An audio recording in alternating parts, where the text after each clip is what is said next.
You're listening to the best of the Martha Zoller Show.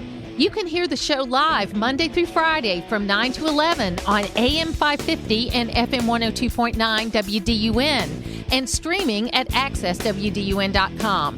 You can find all things Martha Zoller at marthazoller.com.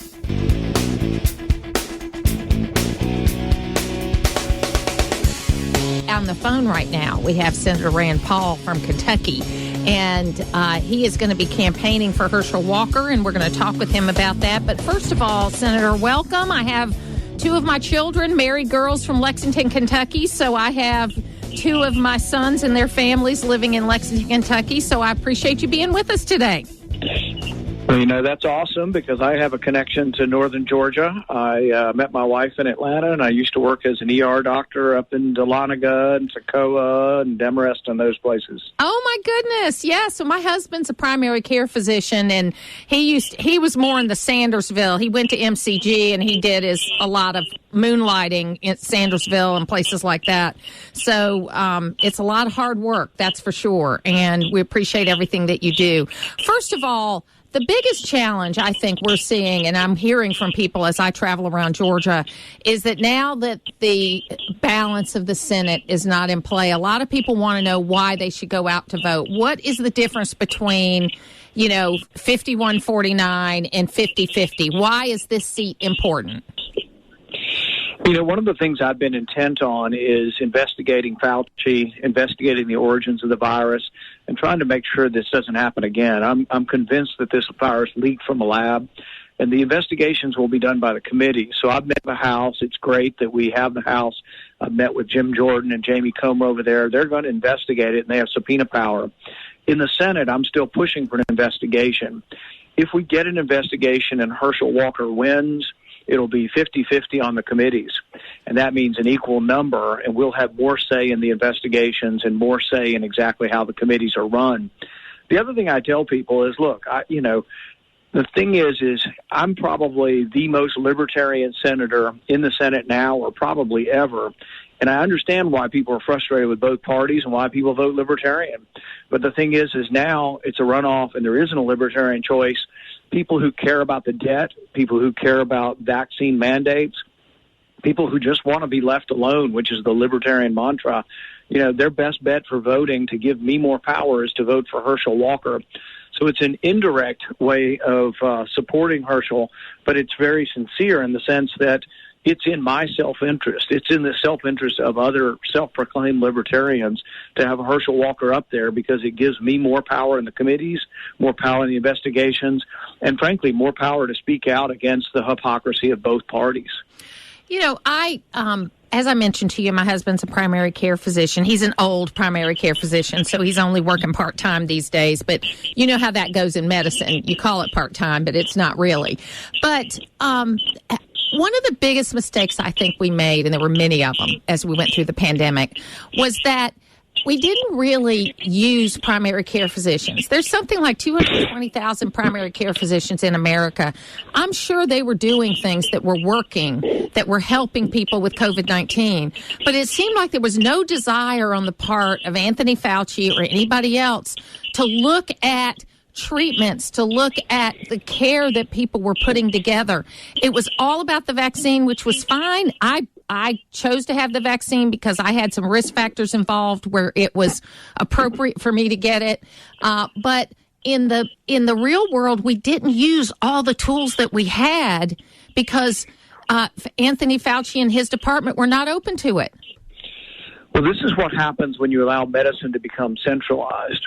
Historically, medicine was decentralized. You would talk with your own family doctor. There would be different treatments. People would be trying different treatments to treat people. And there's some experimentation going on with legal drugs to try to figure out what treatment works. And I'll give you an example. In March of 2020, when this was just getting started, it was just getting to the United States, I said to Dr. Fauci in committee, what do you think of treating some of these patients who are getting very sick with their lungs fill up with fluid with steroids? Because this is what we do in other diseases where your lungs fill up with steroids, which often leads to death. And he says, oh, we tried that and it doesn't work. So I talked to a good doctor, friend of mine in Shreveport, who'd been treating these viral pneumonias with steroids with success. And he says after Fauci made that proclamation, after it was pushed down from hospitals that it wasn't acceptable to use steroids, they quit using them for about 12 weeks, and many, many people died. And then about 12 weeks later, someone said, you know what, Fauci is not right. They studied this. And it turns out when you're on the ventilator, when you're very, very sick, the one treatment that absolutely works at that stage and helps you, maybe saves a third of the lives, is steroids, an old-fashioned steroid treatment. But there are many other treatments that are out there that have theories behind them that are anti-inflammatory. And I'm not here to promote them or say that they absolutely work, but they should have been studied. For example, hydroxychloroquine is a drug for malaria, but it was used off-label for many years and finally approved for rheumatoid arthritis, which is an inflammatory condition.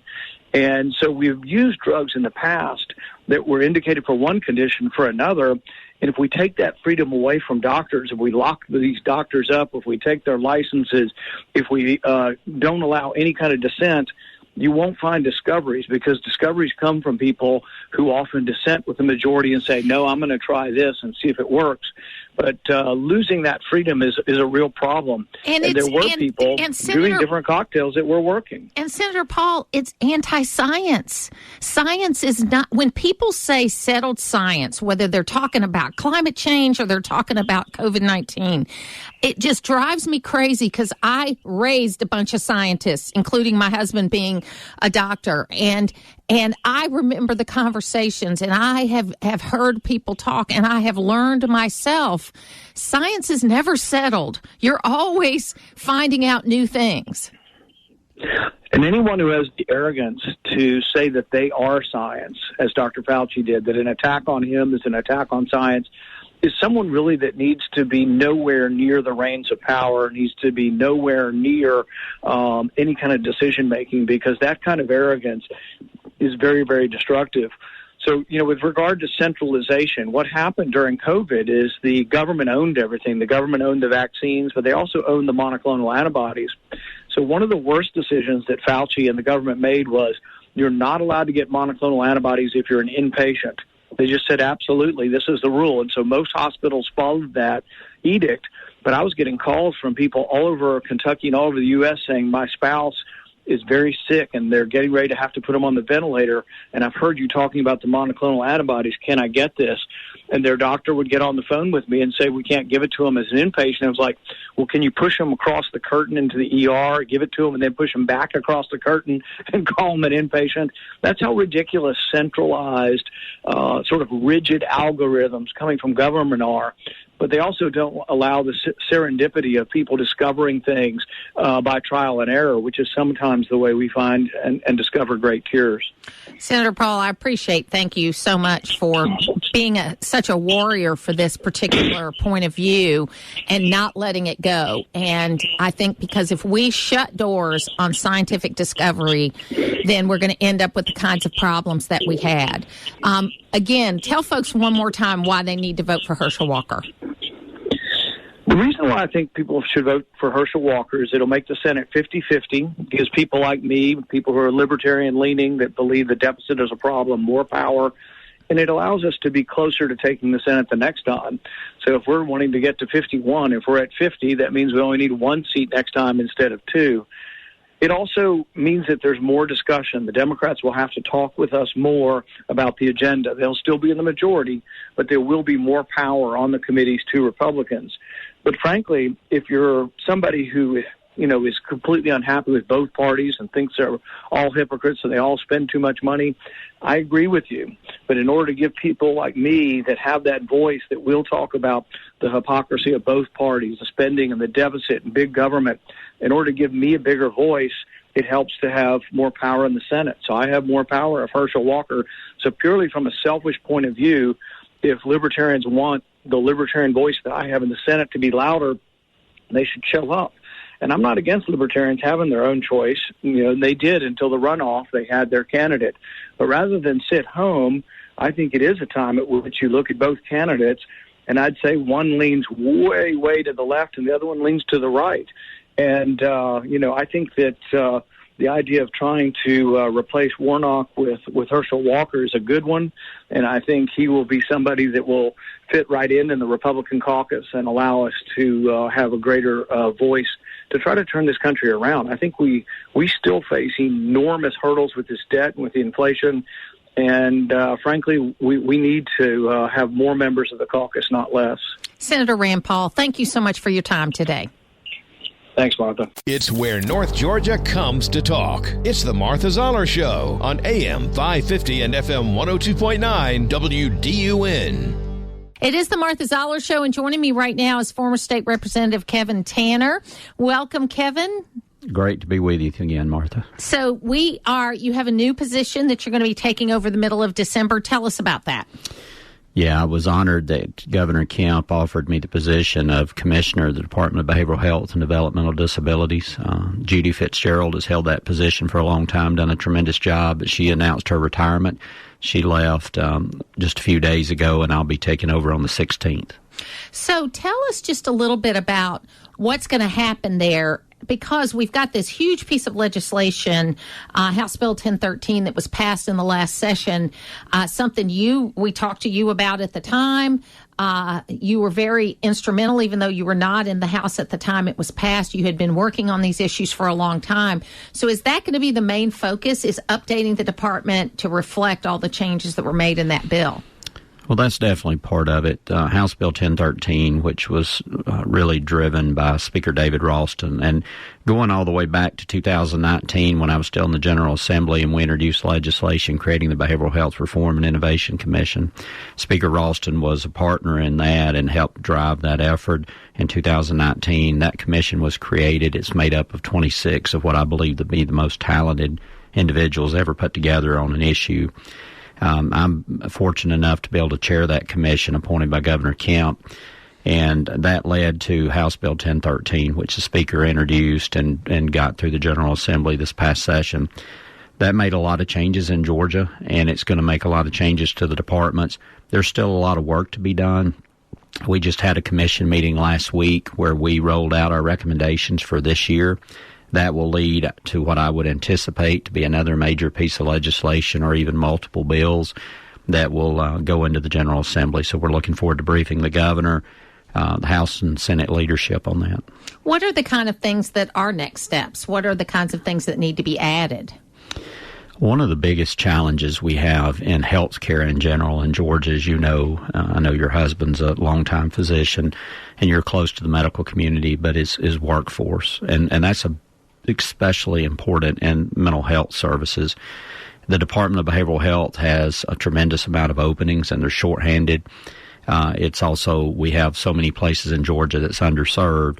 So one of the things that we identified early on is the fact that Georgia's reimbursement rates are so low compared to other states. Part of House Bill 1013 directed that DCH do a study to look at those reimbursement rates. That study is due to be completed at the end of this year. I would anticipate that will lead to increases, hopefully, in those reimbursement rates for Georgia.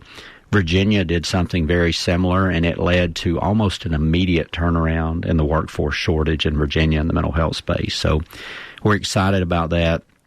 But we've really got to think, and I know this term's overused, but outside of the box of how we address workforce shortages in this space. We're working on that. We did loan forgiveness. We've done some other things in House Bill 1013, but that is going to continue to be a big focus. So reimbursements, workforce. One of the other things that we spent, Dr. Eric Lukowich, who is Associate Dean of the Medical College of Georgia, chairs our subcommittee for child and adolescent subcommittee.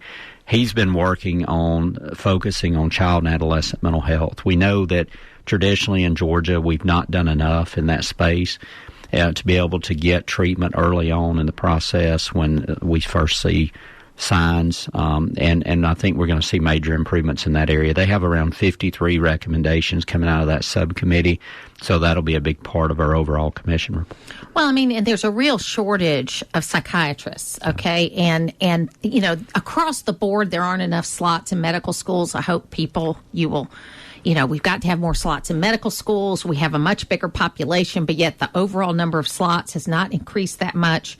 And not just in Georgia, but across the country. We also need to figure out a way to get people, just like, you know, getting people into the places where they have jobs. getting people into that psychiatrist space is really important. Also, you've got lots of issues related to, I'm sure the reimbursement rate is big, but in this area where we have a huge number of doctors and a fantastic medical system, I think there's one psychiatrist at NGPG, which is the big physician practice, and there might be 3 other ones practicing in the community. That's not enough for this area, and we've got to have more, because the real problem is being able to get services to people before the bad stuff happens, because there's some legal issues related to that too, like when families can intervene, all of that sort of thing. Yeah, that's right. And one of the things that we learned too in Georgia, we have not traditionally tracked where people practice certain types of medicine, whether or not they take Medicaid, whether or not they take certain insurances, whether they just strictly, and a lot of psychiatrists and clinicians have went to just strictly private pay. So if you're not able to private pay, you're not even able to access the system, and that's a challenge. And part of that's the low reimbursement rates. Part of it's not having enough folks in the workforce. So it's a challenge. And one of the things House Bill 1013 did is it's creating a database that will start tracking where people practice, whether or not they take those insurances, Medicaid, et cetera. That will help identify what the real problems are and where the real gaps are. But you're correct about medical school. We're going to have to increase the residency slots that we have in the state. We're also going to have to try to find a way, how do we encourage people through, whether it's loan forgiveness or other educational incentives, to come back and practice in those needed areas.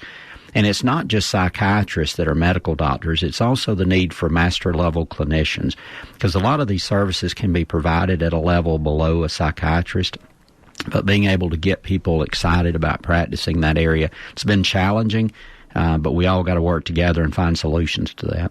Well, and also if you can get more of the residencies and things like that, is that you tend to be able to get them to stay if they have a residency here. And Governor Deal was so good at expanding primary care residencies here in the state. And we've seen a great improvement in the number of primary care physicians. So we can do it, and we've got a model. We've got a template we've already used that we can use in this case. Yeah, I agree 100%, because one of the things we're doing is sending some of our best and brightest folks coming out of medical school to other states to do residency. They fall in love with those places, they get job opportunities, and they leave our state and stay there. So we need to keep that talent here in the state of Georgia. So that's going to have to be a big focus moving forward. And I think finding ways to partner with our college system, the university system, and others with the Department of Behavioral Health, being able to create those educational opportunities here in Georgia. I went to the medical college and met with the dean there and talked about the needs that we have. So I'm looking forward to bridging some of those relationships as I move forward in this role to be able to create real opportunities for change.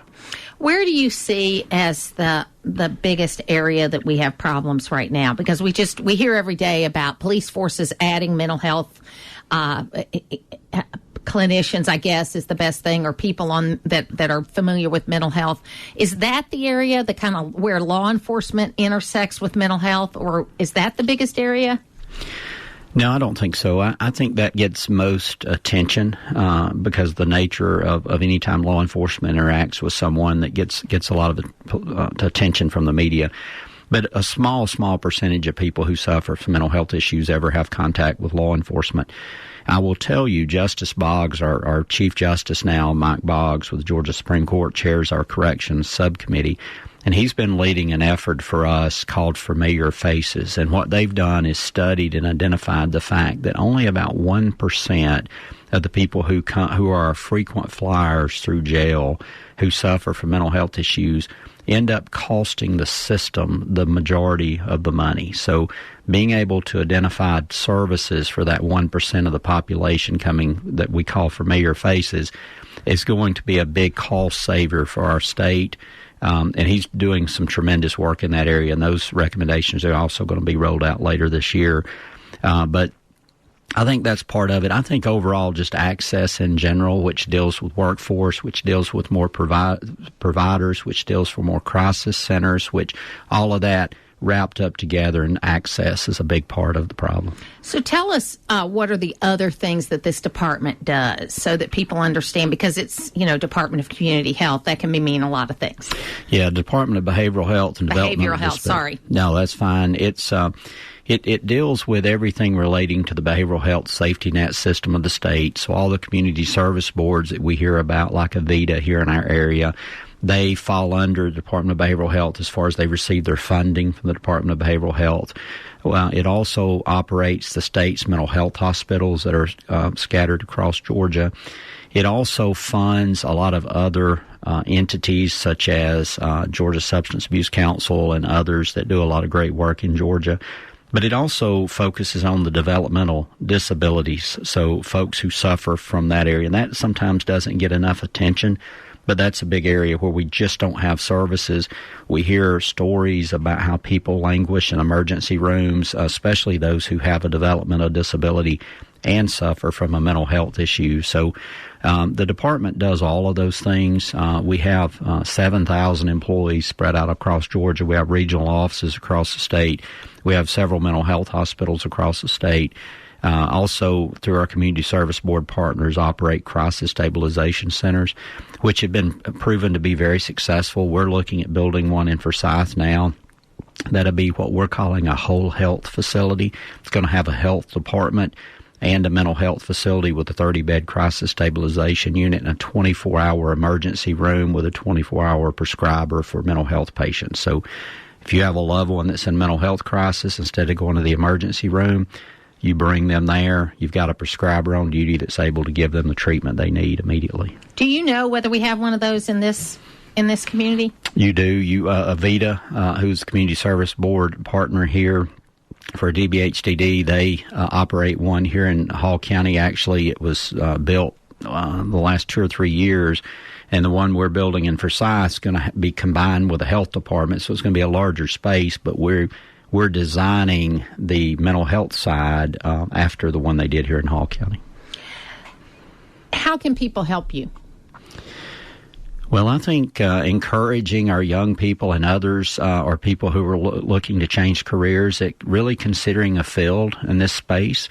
It is I never thought that I would be taking this challenge on, but one of the things through events in my own life of dealing with people and having people who have suffered from mental health issues, we need people who are willing to step up and really participate and help us solve these problems and these issues. So I think looking at this as a career, because there's nothing more rewarding than being able to serve people in that capacity.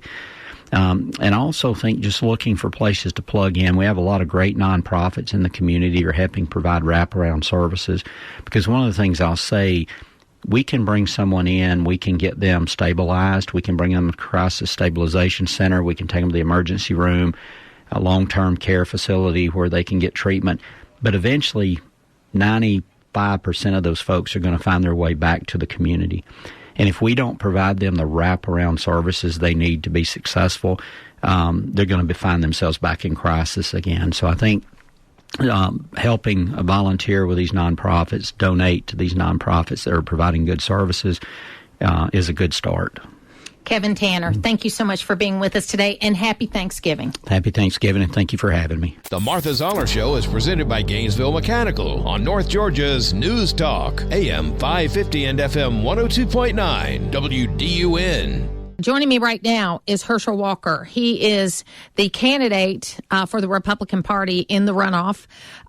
We just heard Senator Rand Paul and Steve Moore make great cases for why, even in a Senate that we may not gain control of, it's important to get out and vote for Herschel Walker. So we thought it would be great to have Herschel come on again and talk about what the campaign's like and why this vote is so important. Herschel Walker, welcome back to the program. Hello there. How are you guys doing? We're doing great. So I know you hear this on the campaign trail.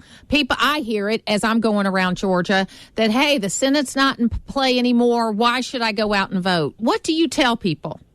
Well, the Senate is still in play, and it's very, very important because the people got to have their voices heard.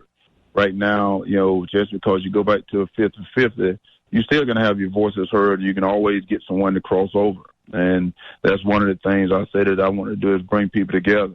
I think when you get good leaders in Washington, sometimes those leaders can talk to other people on the other side and maybe can get them to cross over. You don't give up.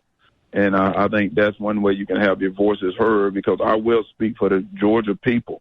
That's something Senator Warnock has not done, is spoken for the Georgia people. I think he's spoken for himself, and he's spoken for Joe Biden. I think that was the problem. And right now, I want everyone to remember December the 6th, get out and vote, or get into the early voting and go vote to have your voices heard and your vote counted. And what are you hearing as you go on the campaign trail? Because I know one of the things you do is a lot of retail politics. You're out there, you're talking to people, you're shaking hands, you're traveling around the state. What are you hearing? You know, what I'm hearing, people, they're concerned still about this inflation. They're concerned about the border. You know, that's the two things I'm hearing a lot of. And the people are aware, you know, they are aware of what's really happening. And what I tell them is, guys, the way you can have your voices heard, speaking up, by voting for someone that believes in protecting the border, voting for someone that's going to secure the border. You know, Senator Warnock doesn't seem to want to secure the border. He doesn't even want to talk about it. He doesn't even know that it exists. And vote for someone that's going to believe in trying to get this inflation down by getting this economy together. And the way you do that is, first, you got to get our energy back. Get our energy back, where it's going to create jobs, going to create this economy that's going by putting money back into this economy, and they're going to create small businesses. You got to have people that believe in those projects. And I believe in that. I believe in the people. I believe that we can do things together. I believe in we the people, not we the government. I think Senator Warnock believes in the government. He believes in misleading people. That's what's happening right now. You got to go out and speak for the people, and that's what I do. And that's why I say get out and vote. Go to teamherschel.com. Let's get out and vote. Let's get this thing back together. So what do you, if you're elected to the United States Senate, what are the first things you're going to do? One of the first things I want to do is get this inflation down. Right now, I think people's pocketbook is hurting them. And I think people now, not just your pocketbook, think about your retirement account. You know, your retirement account right now, people are having to go into their retirement account to probably pay for their Thanksgiving meal. You know, Thanksgiving meal is going up, 20% already. And that's because of Senator Warnock. And your gas prices going up. Your utility bill is going up, and they're not going to change. Things are going to get worse. And then, as this cold weather comes in right now, your utility bill is going to get worse. So that's one of the things you want to get under control, and that involves getting our energy back. Once you get our energy back, get us doing our own energy, which we can do it environmental friendly right here in the United States of America. It can be done right here in the United States of America, and that's going to put money back into this economy, going to start creating jobs, get some of the government regulation out, you move the government out of the way so the people can flourish. I said, get the government out of the way so the people can flourish, and you get the economy back, stirred up again. And the next thing I want to do is get crime under control. Get our men and women in blue back to work, in the sense that I want to let them know that I will always have their backs, so they can get the recruitment back up, and they can get their morale back up, because we got to have law and order. People, I want moms and daughters and little boys to be able to walk out of their places and feel safe. Know that they're not going to be hit by a stray bullet. They're not going to be robbed, or anything that's going to happen to them, that they're going to be able to feel safe again. And that can be done because, we just got to support our men and women in blue. And Senator Warnock is calling them names. He doesn't even talk about it. And those are things that we got to get back together, because this is America. America is the greatest country in the world. You don't see people trying to cross over into China, trying to cross over into these other countries. And they're still trying to cross over into the United States of America, because this is the greatest place in the world today, is the United States of America. I have to go to Atlanta, obviously, on a regular basis, and I have a couple of meetings coming up, and one where I'm going to have to stay the night. I'm not going to be able to come home. For the first time in my lifetime, when I was making that reservation, I was thinking, gee, do I want to stay there? Is it going to be safe there? Am I going to be able to do what I need to do and not have to worry? I've never felt like that before, Herschel. I've always felt like I was pretty safe anywhere I went in Georgia. But there are times now where especially when I'm going to Atlanta, where I think, is it going to be safe there? Well, and that's what a lot of people think right now. And that's sad. That's the kind of mentality we have right now. but it's because of people we've elected to office that have forgotten about what this country was built on. This country was built on laws. It was built on responsibility. Right now, people are not held responsible for anything. Senator Warnock believes in no cash bail. Senator Warnock believes in releasing people from prison. And we become prisoners in our own home. And I'm not saying that you shouldn't have people out of prison. I'm saying if they're reformed, we can help them to do that as well. But it has to be done correctly. Right now, we have a problem, and the problem is our leaders in Washington, Senator Warnock. And I'm saying this is less than 2 short years. Yeah, not quite 2 years. This is less than 2 years, and now he's asking for 6 more years of this right here, and I don't know if we can put up with 6 years of this. Now, this has probably been one of the nastiest and most personal campaigns against somebody that I've ever seen. Senator Warnock has spent 3 or 4 times the amount of money that you have spent. It's been really to a level. I think they've used doctored photographs. They've done all kinds of things. How is your family doing, number one? And number two, how do you deal with that? Well, I am a man of faith. I love my Lord Jesus, and I said it when I got into this race, to have a man out of cloth that is misleading people, and people need to go and see what he's done to this apartment at Columbia Towers. He directed money, and I think there was an article about it today. He directed millions of dollars to this apartment unit that people are living in filth. They're living in feces. There have been dead bodies found in this apartment unit that is owned 99% by the church. And I tell you something that was very telling, and I want people to know this. He went into my hometown last night, which was great. I think he should go into my hometown and let the people hear his voice and let the people know who he was. But he talked to a man that mislead people again. This guy never taught me, never coached me, and he stole from the church as well. So it's like, that's who we hang around with, people that take advantages of the church. That's not right. And that's the reason I reckon God has put me here, because when you see people like that are misleading people, that gets on the pulpit and preaches, he preached a sermon that by attacking him, you're attacking Jesus. By attacking him, you're attacking Martin Luther King. But I want everyone to know that Herschel Walker is saying this, that Senator Warnock, you're not Jesus and you're not Martin Luther King. You took advantage of the people in that apartment unit. You have put Georgia in the position it in because of your vote, and you are not leading people the right way. Martin Luther King says the content of your character, not the color of your skin. So quit trying to compare yourself to someone like that. That is totally false. And quit going into places having people that do the same thing you're doing. I know you were very close to Coach Dooley, who passed away a few weeks ago. They'll be having a big ceremony. I know you went to the private funeral service, but just tell us a little bit about Coach Dooley just before I let you go.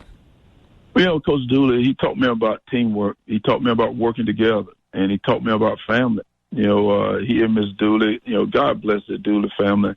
And I'll say this, when I left my little hometown in Wrightsville, my mom and dad, they taught me about respect. They taught me how to be a man.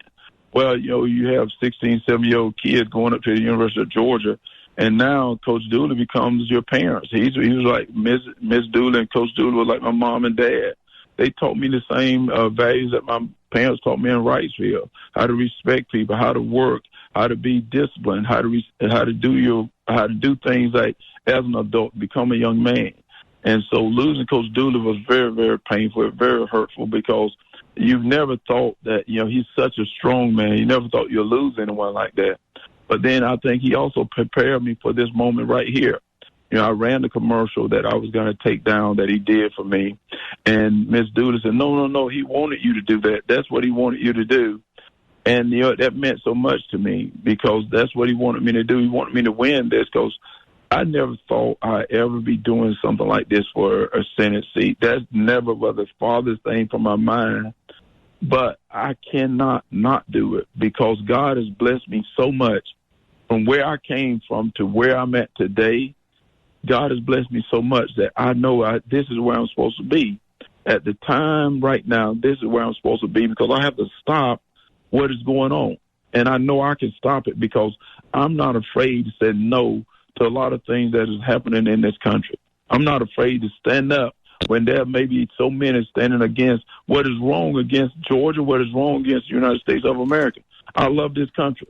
I love this country. I love this state. And for them to continue to do what they're doing to it is not right.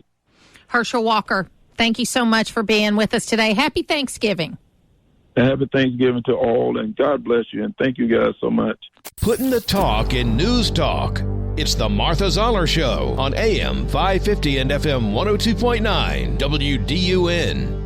It is the Martha Zoller Show, and just in full disclosure, before we talk about this, from March until October, I served as the interim executive director for the Georgia Life Alliance, and we were one of the groups that worked very hard to pass the heartbeat bill. And, when the decision came down Friday, of course, I'm still on the board, and we were very concerned about that. We are very encouraged that the personhood aspects of the bill were upheld, but we had a lot of questions, and the lawyers that we have been looking at it. But in the interim, Sarah Parshall Perry at the Heritage Foundation wrote a really scathing analysis of this decision. And so we wanted to have her on to talk about it today. Sarah Parshall Perry, thank you so much for being with us today. Thanks for having me. So just give people just kind of an overview of, and understand not everyone's a lawyer, an overview of this decision and why it's wrong. Sure.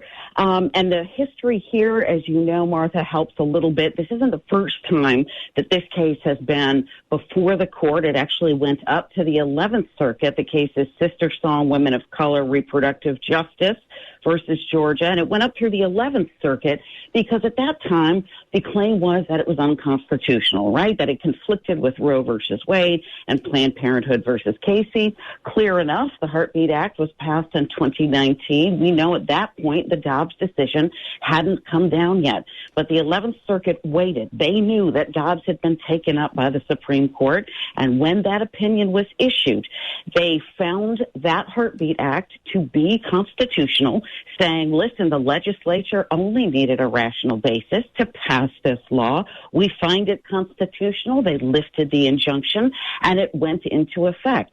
But this time, the second time around, Sister Song Reproductive Justice Coalition wanted to try it in state court, and their claim was essentially that now this was an unconstitutional state court violation, and that at the time of its enactment, it was good law, so it had to continue to be good law. This is a very novel approach to arguing something that doesn't pass legal muster. But here's how the judge twisted his understanding of what the judiciary's role is. And it was this particular angle that we took issue with. Judge McBurney decided to view the courts as a kind of super legislature, meaning that even though at the time that law was enacted, it was unconstitutional and therefore could never have gone into effect, his claim was that only following Dobbs' enactment and going forward were those particular cases bound by Dobbs. So in other words, the Heartbeat Act was never law, could never go into law, and that the legislators in your state would have to go right back to the beginning, and they'd have to negotiate it all over again. Well, quite frankly, a number of other conservative legal commentators have written on this case. He is almost certain to be overturned on appeal because his understanding of the court as a legislature is incorrect. In fact, what the court does, and the Supreme Court specifically as being the ultimate arbiter of what the law means, is determined that there was never a constitutional right to abortion, and that all precedents previously that are directly relevant to Roe and Casey are overturned. That means that the heartbeat law can rationally and legally go into effect. And you know, he didn't deal with any of the personhood, which is really, from our perspective at Georgia Life Alliance, is one of the most important things about the bill, is that it establishes that the protection of the baby begins at conception, and that is important. And we're the first state to do that, and I'm very excited about that. But what do you think ultimately? I mean, I know you think he's going to be overturned. Will there be any other recourse, or will it have to go all the way up to the Supreme Court again? Well, I know that Kara Richardson, who's the spokesperson for the Georgia AG, Chris Carr, has said that they've already started the appeal process to go to the Georgia Supreme Court because he is a Superior Court judge, so he is a lower court judge. This is ultimately the next viable option, and it is the ultimate option because they've already been through the federal route. So at this point, the Georgia Supreme Court is the ultimate arbiter on questions of Georgia state law. And this is what the Supreme Court would tell them anyway. They would say you have to go back to the drawing board within your state now because it's a state law question. You know what we've said about the federal law, Constitution, and the fact that Roe never recognized the right to abortion. So I think it's pretty certain that unless these Georgia Supreme Court justices are in total abdication of their duty as jurists, that this will be overturned because it had a lot of us conservative legal scholars scratching our heads as somebody who, again, this individual went to Harvard Law School. He's not a dummy. He's a sharp judge, but he decided that he would determine that the Supreme Court was supposed to be acting more like a legislative body and less like a judicial body. And regardless of what they said about the fact that Roe was egregiously wrong, that ultimately he was going to come to the conclusion that he wanted to come to. And that's ultimately not going to pass muster on appeal. Well, one of my biggest complaints about Congress, quite frankly, is that, because the Supreme Court rules on something doesn't mean that it's over. It is over as far as the Constitution is concerned, but many times, and Justice Scalia was very famous for doing this, he would always point out in his decisions, okay, legislature, now it's your job to fix this. We're telling you what's wrong with this. It's your job to fix it. But as you know, many groups and legislators would rather have something to argue about than actually, do something to fix something.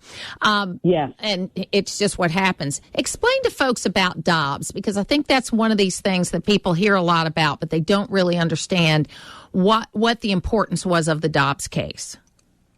It's hard to overstate the importance of this case, and it really was such a watershed case, but the court took the opportunity in a precisely presented question, and they had to confront this issue of viability head on. And the reason this was the perfect vehicle for overturning Roe versus Wade is because it actually took another state law, Mississippi's Gestational Age Act from 2018, and it had to deal specifically with whether or not the states could legislate on a point that was before viability. In other words, did they have an ability to restrict abortion constitutionally, even though they hadn't gotten to that hallmark that Roe versus Wade established when they divided things into trimesters? Remember, they built a very sloppy privacy analysis saying that ultimately somewhere in the penumbras and emanations of the 14th Amendment due process clause, there is a right to privacy that also means a right to abortion.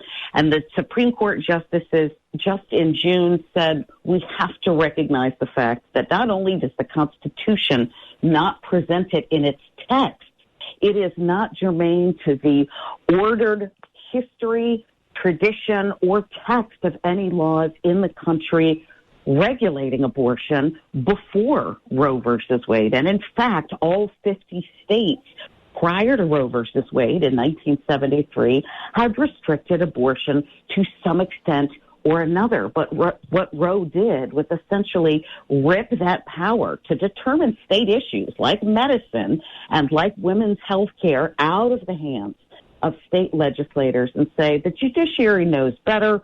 We're going to tell you there's a constitutional right, which thankfully we recognize now that 5 justices admitted once and for all was absolutely egregiously wrong, as they called it, and that the factors arguing for overturning it were greater than those factors that argued for keeping it. So it was a tremendous sort of clarification of the importance of following the text of the Constitution, not reading into it outcomes that we want. And even though Dobbs came from Mississippi, which is a very conservative state, it was really kind of where most people were, if I read Dobbs correctly. And I'm just talking about the law, meaning that, you know, it was basically a first trimester limitation. There were some exceptions. It was kind of where if you ask the average person on the street, what do you think about this, kind of where the average person is. Am I reading that wrong?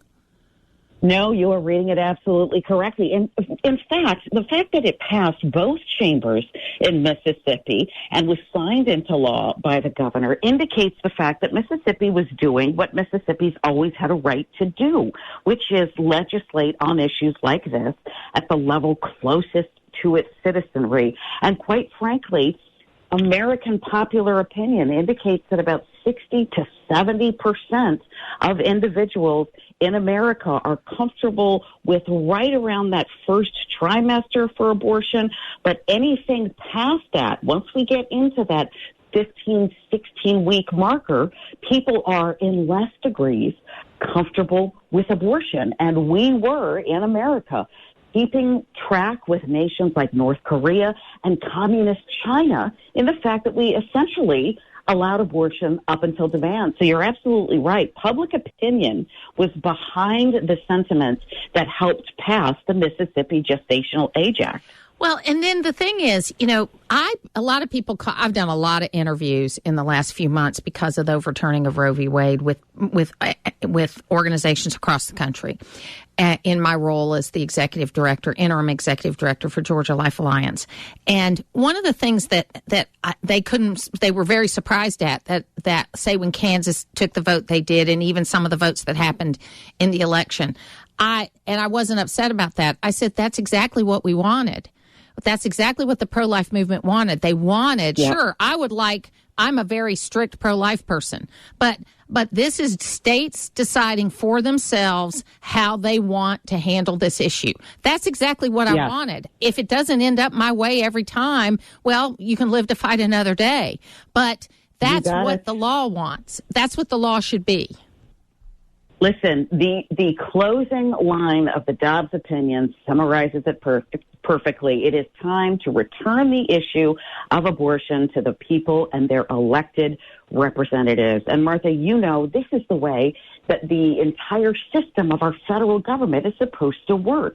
Questions like this involving health, safety, medicine, welfare have always been issues left to the states under the 10th Amendment. And there are over 100 years of case law proving just that. But for some reason, these 7 men in Roe versus Wade thought they knew better than state legislators and decided that they'd pull a right out of the federal Constitution because they felt society was going there. And this argument that somehow state legislators that are elected for roughly 50 to 60,000 people, maybe in our state Senate it's about 200,000 people, are not closer to the people than a congressman or a Supreme Court justice is ridiculous. Okay, so you know, it is more representative of how the people really think at any given time. Sarah Parshall Perry, thank you so much for this great article. It's at Heritage Foundation. I also tweeted it out, so you can find it at Martha Zoller.